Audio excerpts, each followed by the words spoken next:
Efésios 1, 16 a 23. Aqueles que puderem ficar de pé, vamos fazer a leitura da palavra de Deus. Depois vamos responder logo com louvor e com a adoração também. Diz assim a palavra, e isto é o apóstolo Paulo que estava a escrever para a igreja em Éfeso. Portanto, lembrem-se, é uma pessoa que está a escrever para uma igreja. Não cesso de dar graças a Deus por vós, lembrando-me de vós nas minhas orações, para que o Deus de nosso Senhor Jesus Cristo, Pai da Glória, vos dê em seu conhecimento o espírito de sabedoria e de revelação, tendo iluminado os olhos do vosso entendimento, para que saibais qual seja a esperança da sua vocação e quais as riquezas da glória da sua herança nos santos e qual a sobreexcelente grandeza do seu poder sobre nós, os que cremos, segundo a operação da força do seu poder, que manifestou em Cristo, ressuscitando dos mortos e pondo-o à sua direita nos céus, acima de todo o principado e poder e potestade e domínio e de todo o nome que se nomeia, não só neste século, mas também no vindouro. E sujeitou todas as coisas aos seus pés e sobre todas as coisas o constituiu como cabeça da igreja, que é o seu corpo, a plenitude daquele que cumpre tudo em todos. A mensagem que eu quero pregar é uma pergunta: que glória há na igreja? Que glória há na igreja? Basta ter alguma experiência na igreja, e deixa-me fazer a pergunta, até porque somos um grupo suficientemente diverso, só para eu também ter uma ideia. Quantos é que estão aqui que desde que existem vão à igreja? Quantos é que nasceram a ir à igreja? Ok. Então eu diria, mantenham lá só, eu diria que é provável, é a maioria. Ok, obrigado. Quantos é que estão na igreja há menos de 5 anos? Há menos de 5 anos. Há alguém que tenha chegado à igreja há menos de 5 anos? Tiago. Porque foi... okay. Há histórias complexas. Ok, mas de qualquer maneira, mesmo sendo a mão solitária do Tiago e ele tendo um pouco das duas experiências, isso diz-nos muito também acerca de quem nós somos enquanto evangélicos aqui em Portugal. E agora, independentemente de termos nascido em Portugal, no Brasil ou noutro lugar qualquer. Uma das coisas que eu quero chamar a tua atenção é que se tu tiveres alguma experiência no meio evangélico, como evangélico, tu já sabes o que eu vou dizer. Não há igreja perfeita. Não há igreja perfeita. E sabes que há até um impacto, de certa maneira, que pode ser maior em dizer isto, quando estamos na plantação de uma igreja nova, porque apesar de todos nós sabermos que não há igreja perfeita, vamos ser sinceros também, quando nós fazemos parte do nascimento de uma nova igreja, que esperança é que existe em nós? Quando estamos a começar uma igreja do zero, que esperança é que existe em nós? Pelo menos não seja tão má como as outras que eu conheci. E deixa-me dizer-te que eu gostava que as duas coisas acontecessem ao mesmo tempo. Por um lado, nós reconhecermos que não há igreja perfeita, basta ter alguma experiência de igrejas para sabermos isso, mas que, tendo em conta que esta é uma igreja nova, que se vai tornar autónoma daqui a pouco tempo, nós também queremos colocar a fasquia lá em cima, e isso é ótimo. Agora, uma vez que não há igreja perfeita, qualquer pessoa que tenha experiência numa igreja tem a consciência dessa imperfeição. Mas há nessa consciência da imperfeição da igreja, essa consciência que nós temos de que não há igreja perfeita não nos pode impedir de uma coisa melhor, que é, com todas as suas imperfeições, as igrejas locais são o lugar onde a qualidade de Jesus é experimentada espiritualmente e fisicamente. E é por isso que eu hoje vos vou levar depois numa viagem rápida para o conceito de glória. Porquê? Porque o plano de Deus, foi Deus que planeou isto, não fui eu, okay? Como tu podes ver na palavra. O plano de Deus é que tu, ao pertenceres à igreja, podes ir já espreitando os últimos versos que lemos, a igreja está a ser descrita como o corpo de Cristo, E, portanto, há aí uma ideia muito forte na ideia do corpo. Qual é uma palavra aí muito importante que tu vais descobrir e que nós já lá vamos regressar aí? O que é que diz? É o seu corpo, a igreja é o seu corpo. E depois qual é a palavra que diz aí? A plenitude. E nós hoje vamos ter de encaixar como é que esta plenitude, traduz aí plenitude. Nuno, como é que tu traduzias plenitude? Como é que tu explicavas plenitude? O que é isso plenitude? É uma palavra bem evangélica. Não é? Sequer não é muito usada fora das nossas igrejas. O que é plenitude? É algo enche, completo. E em que é que ficamos? Porque sabemos que nenhuma igreja é perfeita. No entanto, a igreja é o lugar da plenitude de Jesus. Então, é um pouco este conflito que eu gostaria de, com a Bíblia aberta, tentar resolver hoje, falando na glória do nosso Senhor. Vamos orar. Uma vez mais precisamos do Espírito Santo para fazer isto acontecer na nossa vida. Querido Deus, obrigado por Algés. Obrigado pela Igreja Evangélica de Algés que abre as suas portas para nós. Ó Senhor, eles podiam já estar fartos de nós. Nós já estamos aqui há 3 anos. Eles que estavam ainda agora lá atrás podiam já olhar para nós assim como quem gostava que nós arranjássemos o nosso próprio lugar. E é o contrário que eles têm feito connosco, Senhor. E isto é por causa de Jesus. Porque nós, quando acreditamos em Jesus, nós ganhamos a capacidade de amar-nos uns aos outros. Nós não nos sabemos amar uns aos outros. Mas quando o Espírito Santo está em nós, nós temos sobrenaturalmente a capacidade de nos amarmos uns aos outros. E por isso nós agradecemos pela Igreja Evangélica de Algés, que nos ama ao ponto de nos deixar usar estas instalações, Senhor. E oramos por esta igreja, pelo pastor Moisés, a Mary Jane, por todos os obreiros desta igreja. Oramos por este lugar onde nos juntamos hoje. Ó Senhor, e aquilo que nós te pedimos é que as nossas melhores expectativas, ao ouvirmos até aqui, talvez elas não sejam completamente preenchidas, mas que possa acontecer uma coisa que vai além ainda das nossas melhores expectativas, que é a tua vontade. Que a tua vontade se possa cumprir na vida de cada pessoa hoje ao ouvirem esta mensagem. Ajuda-me por isso a pregá-la com coragem e com cuidado. É isso que nós oramos e oramos no nome de Jesus. A igreja pode responder com força, que isto é Algés? Amém. Vamos lá. Então volta lá ao texto. Deixa-me começar por dizer uma coisa. O apóstolo Paulo é incrível. Deu-me vontade de ler o capítulo todo. Porque o apóstolo Paulo, geralmente, quando começa as cartas, ele tem assim umas frases. Aliás, deixa-me perguntar, para aqueles que sabem, têm uma certa noção, como é que o apóstolo Paulo geralmente começa, quando ele escreve uma carta a alguém, como é que é o arranque do apóstolo Paulo? Saudação, ele é bem educado. Começa por dizer bom dia, boa tarde, não é? Portanto, ele começa por saudar. E a seguir, geralmente, qual é a coisa que ele faz a seguir? Ele apresenta-se de certa maneira. Eu Paulo, olha, não vos estou a escrever, não sou um Zé Boné qualquer, no sentido em que Deus chamou-me, nós conhecemos. Em algumas igrejas ele até conhecia pessoalmente, outras não. E depois, geralmente, ainda nesse arranque, o que é que ele faz? Uma pequena bênção. E que características é que pode ter essa bênção? É uma bênção trinitária. Olha, não vamos ler tudo, mas eu vou ler, prestem atenção, como é que ele começa. Isto é uma carta que ele mandou à igreja de Éfeso. Paulo, apóstolo de Jesus Cristo, pela vontade de Deus, aos santos que estão em Éfeso e fiéis em Cristo Jesus. A vós, graça e paz da parte de Deus, nosso Pai, e do nosso Senhor Jesus Cristo. Portanto, por exemplo, se vocês virem, dependendo da tradução que tem, na minha, a Almeida Revista e Corrigida, diz prefácio e saudação. Portanto, ele saudou. Boa tarde, como diz. Boa tarde, bom dia, boa noite, independentemente. Agora reparem, eu não vou ler tudo, mas eu não resisto, porque este início de Efésios, e eu vou pedir-vos uma coisa, à medida que eu for lendo, vocês vão tentar reter as ideias principais das palavras do apóstolo Paulo. Ok? Tentem reter as ideias principais.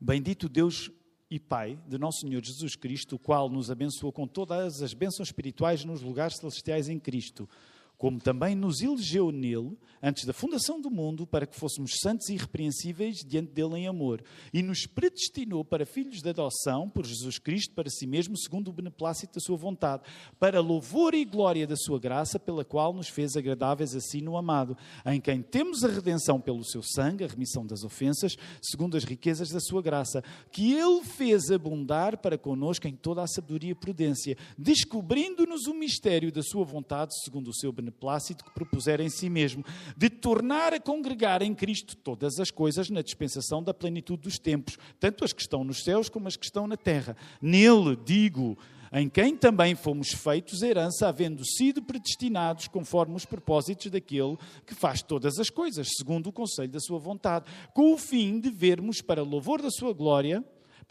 com o fim de sermos para louvor da sua glória, nós os que primeiro esperamos em Cristo, em quem também vós estáis, depois que ouvistes a palavra da verdade, o evangelho da nossa salvação, e tendo nele também querido, fostes selados com o Espírito Santo da promessa, o qual é o penhor da nossa herança, para a redenção da possessão de Deus para louvor da sua glória. Pelo que ouvindo eu também a fé que há entre vós, no Senhor Jesus, e o vosso amor para com todos os santos. E não vou continuar porque a partir do verso 16 é o texto que nós já lemos. Portanto, na prática acabámos de ouvir a leitura completa do capítulo 1 da carta aos Efésios. Que ideias é que tu guardaste? Ser sincero. Eu sei que é 3h30 da tarde, ou são 10 para as 4, não é o período mais produtivo para nós intelectualmente, num domingo à tarde, não sei o que é que almoçaste. Portanto, eu sei que não é aquela altura em que nós estamos mais intelectualmente vitaminados. Mas que ideias é que tu guardaste? Assim, diz que o apóstolo Paulo disse. Como? Ele está só a começar. Okay? Ele está só a começar a carta. E Paulo é assim, ele está só a começar a carta. E só o início da carta, basicamente, ele já fez um resumo de como a salvação acontece. Por exemplo, mencionando até num assunto que às vezes é um assunto complicado, que nós até preferimos nem entrar porque é complicado, não é? Qual é o assunto que é complicado? Que ele despachou logo isso, como quem diz, predestinação. Pronto, pessoal. Estão a ver aquele assunto? Está resolvido. Vamos em frente. Portanto, uma coisa que é engraçada, e é por isso que nós temos de ler a Bíblia em voz alta, porque faz diferença se nós lemos a Bíblia em voz alta, é que nós temos de reconhecer que nem sempre ler uma carta do apóstolo Paulo, às vezes, não é fácil. Porque se vocês repararem, a cada ideia, a cada oraçãozinha, a cada frase, todas as ideias estão carregadas de muito. Agora, imaginem vocês estarem a ouvir isto e a tentar ir passo a passo, absorver tudo o que cada ideia tem. É difícil, às vezes é difícil, porque há muita coisa que aqui está a acontecer. Ora, em tantas ideias que nós podíamos pegar, eu quero juntar duas ideias muito simples. Só este capítulo 1, aos Efésios, podem-se pregar centenas, milhares de sermões virtualmente. E eu hoje quero pegar em duas ideias, tendo em conta o contexto que nós estamos a viver aqui em Algés. Que é a ideia de glória e a ideia da igreja. É por isso que o título do sermão é: que glória é que há na igreja? O que é que há de glorioso na igreja? Então eu gostava, primeiro, que nós fôssemos ao conceito de glória e depois ao conceito de igreja. Que glória é que pode haver na igreja? Agora, deixem-me fazer esta pergunta, porque esta também é uma das vantagens quando nós temos uma igreja nascente, como a nossa. Somos um grupo que pode ser mais participativo, porque quando depois a congregação começa a aumentar, se fizermos perguntas à congregação, há sempre riscos maiores. Eu conheço-vos mais ou menos, portanto acho que pode correr bem. Mas uma coisa que eu queria perguntar-te nesta tarde é: o que é glória? O que é glória? Explica glória. O Nuno não vai responder mais, porque ele já está a dar respostas certas demais e eu quero ouvir as respostas erradas primeiro. Ok, Nuno, já acertaste? Ok, mais. Mas agora faz de conta que o Nuno não disse que é reputação. Qual é a vossa primeira noção? Honra, reconhecimento, mais. Giovanni, disseste alguma coisa? Duarte, prestígio. Bem, é assim, o Nuno ajudou-vos porque ele meteu-vos no caminho certo, não é? Porque, de facto, está muito ligado com esta ideia do impacto que uma coisa tem onde? Exteriormente. Portanto, pensa nisto. E agora vou-te dizer a origem da palavra. Por exemplo, se tu fores à palavra glória no Velho Testamento, ela quer dizer kabod. Alguns de vocês lembram-se que há uma parte na Bíblia, no Velho Testamento, em que há uma expressão que é Icabod. Porquê? Porque a glória se tinha ido embora. Então, no hebraico, a palavra é kabod, e quando ela é traduzida para o grego, e agora lembramos a primeira tradução que o Velho Testamento teve para o grego. Lembram-se qual é essa primeira tradução que o Velho Testamento tem para o grego? Na altura em que os judeus vão parar, sobretudo, debaixo do domínio daquele grande rei grego. Qual é o maior rei grego que existiu? É fácil. Qual é o maior rei grego que existiu? Vocês chegam lá. Alexandre o Grande. Quando o mundo fica unificado, o mundo mediterrâneo, quando fica unificado pelos gregos, os sábios, há uma classe, há uma elite de judeus que vai para onde? Qual era a capital? Qual era a capital do Império de Alexandre? Esta é fácil. Alexandria. Portanto, vai para Alexandria e lá a elite dos judeus faz a tradução da sua Bíblia hebraica. É chamada geralmente da Septuaginta. Porquê? Porque diz a lenda, isto depois há discussão, mas que teriam sido 70 da elite hebraica a fazer essa tradução. Quando eles traduzem a palavra, isto é engraçado, quando eles traduzem a palavra kabod, eles traduzem para a palavra doxa. A palavra grega doxa é aquilo que passa a explicar o que glória quer dizer. E neste caso, a palavra doxa tem sobretudo dois sentidos que vocês já acertaram. Doxa é a minha opinião, é o que eu penso, mas doxa também é como eu sou pensado, a minha reputação. Pensa nisto, porque, sabes, é um detalhe que faz muita diferença. Porque significa que doxa é de facto aquilo que tu pensas, é o teu raciocínio, é a tua capacidade de compreenderes a existência, mas doxa também é a maneira como os outros olham para ti, a capacidade que os outros têm de pensar em ti. E é daí que vem esta ideia que vocês muito bem falaram, na reputação. Foi sobretudo a partir dessa ideia de reputação que a palavra grega serviu para traduzir a hebraica nesta primeira tradução para o grego. E tu começas a ter na ideia doxa, a ideia de majestade, a ideia de esplendor, a ideia de beleza, a ideia de adorno. Ao longo de toda a Bíblia, a palavra glória, que dá o kabod no hebraico e o doxa no grego, a palavra glória apresenta-nos quem Deus é e como Deus é. Portanto, vamos dizer assim, é a substância de Deus e é o estilo de Deus. E é por isso que quando se fala de Deus e desta ideia de quem Deus é, se fala na ideia da glória de Deus. Porque a substância de quem Deus é, a personalidade de Deus, é suposto ter um impacto em quem lida com Ele. Portanto, o que é que quer dizer quando na igreja nós dizemos assim, vamos exaltar a Deus? O que é que quer dizer quando nós na igreja dizemos, vamos glorificar a Deus? São frases que, se nós crescemos numa igreja evangélica, estamos habituados a ouvir. O que é que isso quer dizer na prática? O que é que quer dizer quando nós dizemos assim, vamos, por exemplo, não só exaltar o nome de Deus? O que é que isso quer dizer? Tu vais expor-te à qualidade do caráter de Deus e acreditas que quando te expões à qualidade de quem Deus é, tu próprio és influenciado por essa qualidade. Por isso a adoração não é apenas uma constatação. Deus é bom. Pessoal, Deus é bom? Sim, Deus é bom. Não. Quando nós reconhecemos que Deus é bom, nós não ficamos os mesmos. Por isso, o que é que nós acreditamos que acontece quando nós estamos juntos a adorar, e não tem de ser adoração só cantada? O que é que nós acreditamos que acontece quando tu adoras, pelo facto de estares exposto à qualidade de quem Deus é, a tua qualidade também pode ser melhorada. Repara, Deus não pode ser melhorado por uma razão, porque Ele já é perfeito, Ele já é completo, Ele já é total. Mas quando tu meditas na qualidade de Deus, a tua qualidade pode e deve aumentar.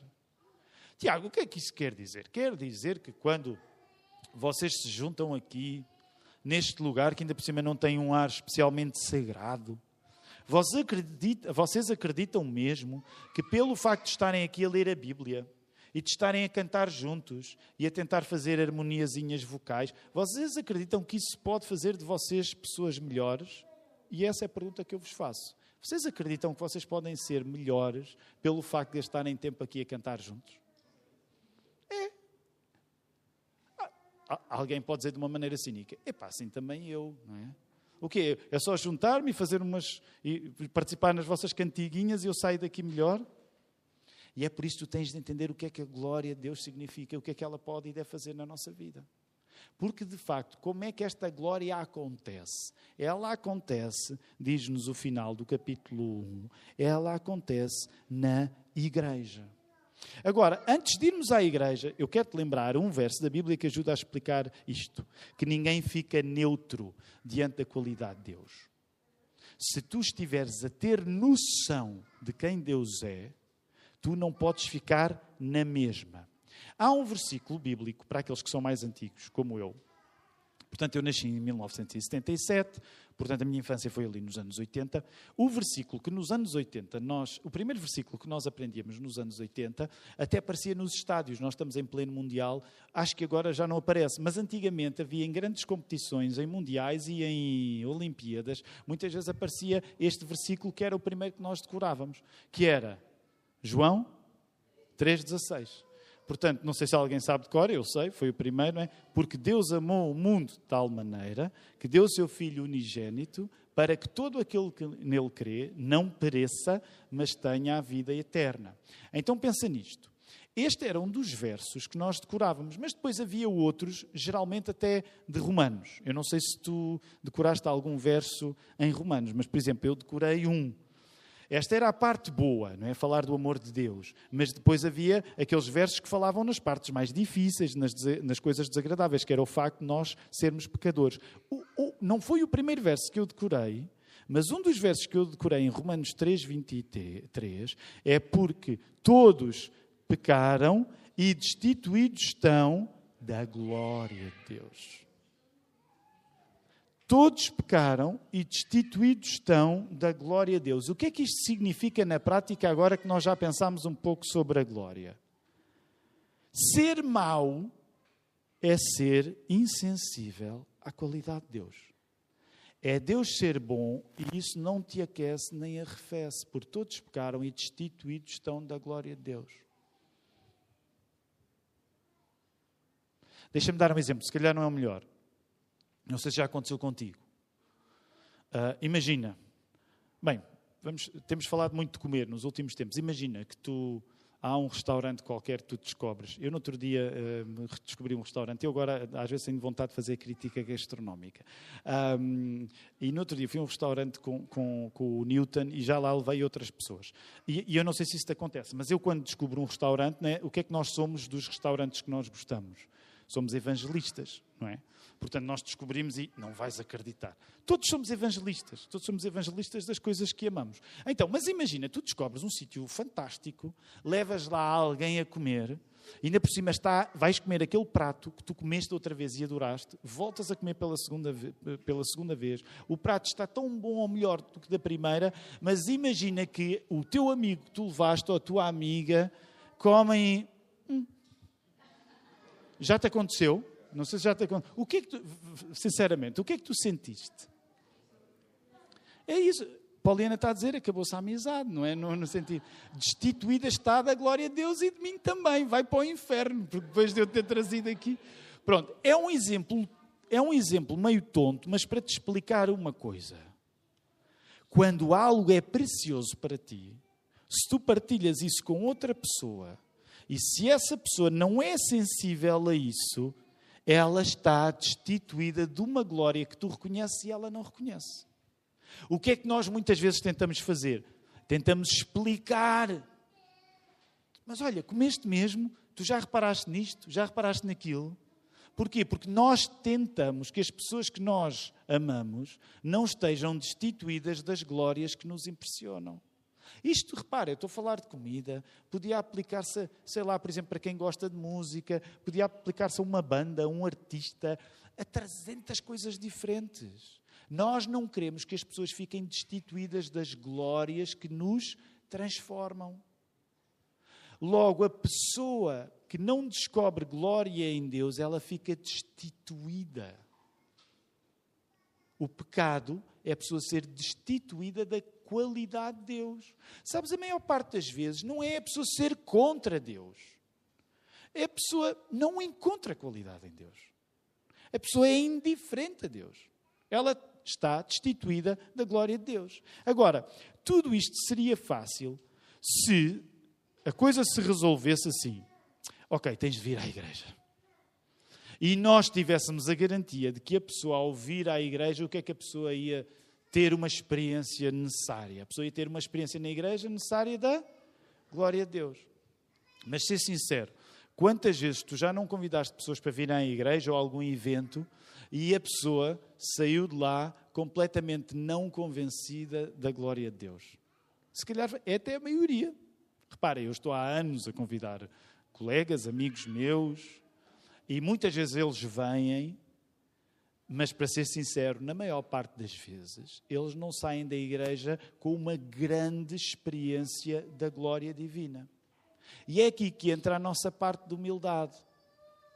Porque nós fazemos parte desta experiência, que a Bíblia diz que é gloriosa, mas raramente conseguimos traduzir essa glória nos nossos próprios meios para os outros. E é por isso que eu gostava que, depois que nós passámos algum tempo a falar de glória, nós pensássemos na igreja. Porque a igreja é o lugar da glória. A igreja é o lugar da experiência mais deslumbrante que existe, que é a glória física e espiritual de Cristo. É verdade. Agora tu dizes, Tiago, eu gosto muito até de Algés, mas, para ser sincero contigo, não senti nenhum arrebatamento especial durante esta tarde. E aí o que eu te quero dizer é que, se a própria palavra de Deus, volta lá aos últimos versos, sujeitou todas as coisas aos seus pés. Paulo está a falar de quem aqui? De quem é que Paulo está a falar? Neste caso, quem é que sujeitou aos pés de Jesus? Portanto, Deus Pai sujeitou a Jesus todas as coisas aos seus pés e sobre todas as coisas o constituiu como cabeça da igreja, que é o seu corpo, a plenitude daquele que cumpre tudo em todos. A igreja é o lugar onde nós somos doxológicos. Se tu reparares na tua Bíblia, volta e meia vai aparecer, eventualmente, depende da tradução que tu tiveres, às vezes naqueles subtítulos aparece doxologia. O que é doxologia? É precisamente o louvor, é a adoração. A igreja é o lugar onde os adoradores, quando aqui estão, se tornam ainda mais adoradores. Agora, eu quero terminar dizendo-te uma coisa. Nós estamos num tempo especial em que estamos a projetar aquilo que será o futuro desta igreja. E eu quero dizer-te também uma segunda coisa a seguir a isto. Eu tenho a noção, e agora estou a falar muito especificamente de Algés. Portanto, reparem, eventualmente vou até caricaturar algumas coisas. Portanto, não leves as coisas à letra que eu vou dizer, que eu estou intencionalmente a exagerar. Até porque, graças a Deus, é a terceira vez que eu tenho o privilégio de fazer parte de uma plantação de uma igreja nova. É a terceira vez. E eu sei também pela minha experiência, sei porque a palavra me diz, mas também sei pela minha experiência, que uma igreja, quando nasce, não tem nada de especialmente, na aparência, não tem nada de especialmente glorioso. Não tem. Pelo contrário, é mais fácil uma igreja instituída, uma igreja que já está cheia, uma igreja que já tem uma tradição, uma igreja que tem recursos. É mais fácil uma igreja assim sugerir algum tipo de glória. Quando se começa uma igreja nova, no geral, e estou a generalizar, pensando no nosso contexto em Portugal, não há nada de especialmente glorioso a acontecer. As coisas levam tempo.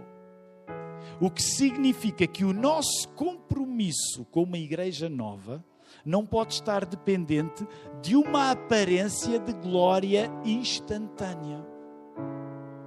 Se tu achares que a glória da igreja está na tua gratificação imediata, provavelmente não vais permanecer nesse lugar. Mas vais procurar um lugar onde tu sintas coisas mais gloriosas. Mas é aqui que se dá o paradoxo. E tu hoje aprendeste que doxa é precisamente, não é? A nossa reputação, a glória, como eu penso e como eu sou pensado. Eu gostava hoje de te encorajar, porque gostava que tu soubesses que há aqui uma espécie de, como é que se diz? Gratificação adiada. Vocês sabem o que é gratificação adiada? Lília, como é que tu explicavas o que é o conceito de gratificação adiada? Eu nem sei se a palavra adiada é melhor, eu penso em inglês delayed gratification, não é? Como é que tu explicavas, Lília, alguém, o conceito de gratificação adiada?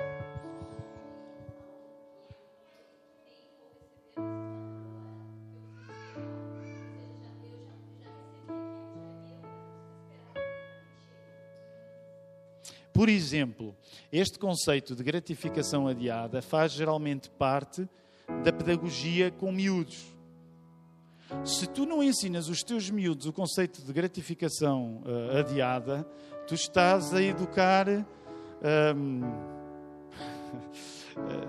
Estão-me a aparecer muitos nomes pela frente e eu quero escolher o que seja bíblico. Porquê? Porque se tu não... Né? E essa até é um bom, esse é bom. Porquê? Porque uma das coisas que tu tens de fazer quando tu tens miúdos pequenos é ensinar-lhes que eles precisam de saber esperar por aquilo que é bom. Agora, é aqui que eu queria terminar.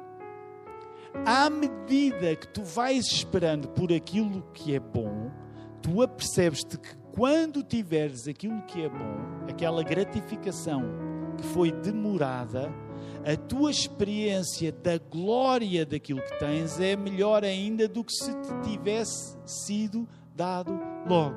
O que é que acontece com uma criança que tem imediatamente aquilo que pede? Sejam sinceros, o que é que acontece com uma criança que sempre que pede uma coisa tem essa coisa?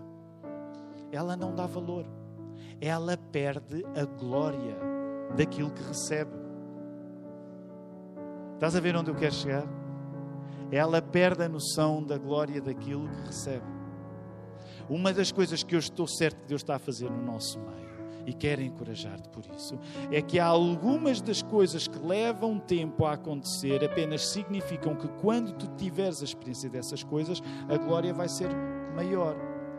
Vamos terminar em Jesus, porque Ele é a fonte desta glória. O que Jesus teve de fazer durante todo o tempo em que esteve connosco foi uma lição de delayed gratification, de gratificação adiada. Sabes porquê? Qual foi a experiência de gratificação adiada que Jesus teve enquanto esteve aqui? Respondam. Qual foi a experiência de gratificação adiada que Jesus teve enquanto esteve aqui? Qual? Ele não foi reconhecido como Messias que é. Ele foi reconhecido por uma minoria. O Apocalipse vai ser finalmente Jesus a receber a glória que lhe foi adiada. O teu Salvador só vai receber a glória que merece no final dos tempos. Já pensaste nisso? Atenção, deixa-me explicar-te uma coisa. Ele já está à direita do Pai, nesse sentido, ele já está na glória. Mas essa glória ainda não está acessível a todas as coisas que Ele próprio criou. Pensa nisto. Foi Jesus que criou este mundo e este mundo ainda não o reconhece. E nós que somos filhos adotados do Pai, queremos sempre a glória imediata. É uma contradição. Por isso eu quero encorajar-te a que o Senhor Jesus, no seu exemplo de sacrifício, morte, ressurreição e ascensão, sim, já estando à direita do Pai, possa dar-te força e fé para nesta experiência de Algés tu continuares firme, sabendo que as coisas mais gloriosas naturalmente estarão por vir e que não há problema nenhum nisso. Porque Jesus, durante o tempo que esteve aqui, esperou o tempo todo. Se Ele foi capaz de esperar, tu, pelo Espírito Santo, também tens a capacidade de o fazer. Agora, quero só terminar com uma coisa, porque pode parecer que eu te estou a dizer, olha, portanto, cala-te e não te queixes. Não é isto. Não gostas da igreja? Cala-te. Jesus ainda está à espera. Não é isto. O que eu quero que tu penses é precisamente o contrário. Tu já pensaste nas pequenas experiências que tu já tens tido, não só neste lugar, na tua vida, que são experiências gloriosas de Deus estar contigo. Deus é tão bom que Ele não tem impedido que tu tenhas experiências da glória dEle. Portanto, se Ele já te tem dado a experiência da sua glória, acredita que o vai fazer ainda mais quando nós reconhecemos num lugar tão imperfeito como esta igreja, que este é o lugar onde a sua plenitude é demonstrada. Eu quero convidar-te nesta hora a poderes ficar de pé. Nós vamos responder com as nossas vozes. Ora, o Deus de paz, que pelo sangue do concerto eterno tornou a trazer dos mortos o nosso Senhor Jesus Cristo, grande pastor das ovelhas, vos aperfeiçoa em toda a boa obra para fazerdes a sua vontade, operando em vós o que perante Ele é agradável, por Cristo Jesus, ao qual seja glória para todo o sempre. Amém.